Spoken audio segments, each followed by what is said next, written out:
kaligtasan mo sa Alerto 24. Arestado ang 5 minor de edad sa lungsod ng Caloocan dahil umano sa pagdanakaw ng ilang gadget. Positibong kinilala ng biktima ang dalawa sa mga salarin na mga kaanak din pala niya.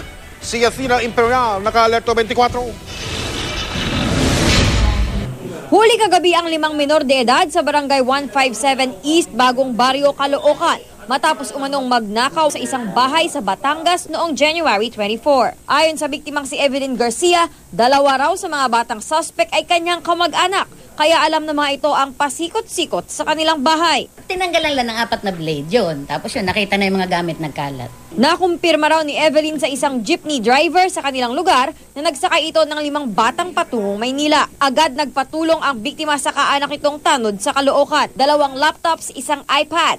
Mga alahas na nagkakahalaga ng humigit kumulang 5,000 pesos at router ng internet ang natangay ng mga biktima. Bago sila gumawa ng isang krimen, tumitira muna sila ng marijuana. Dadayo sila sa kabilang barangay, mambabato, hanggang makatama ng iba. Inamin naman ng mga ito ang pagnanakaw. Anila, unang beses daw nila itong ginawa. Itinanggi naman nilang gumagamit sila ng ipinagbabawal na gamot.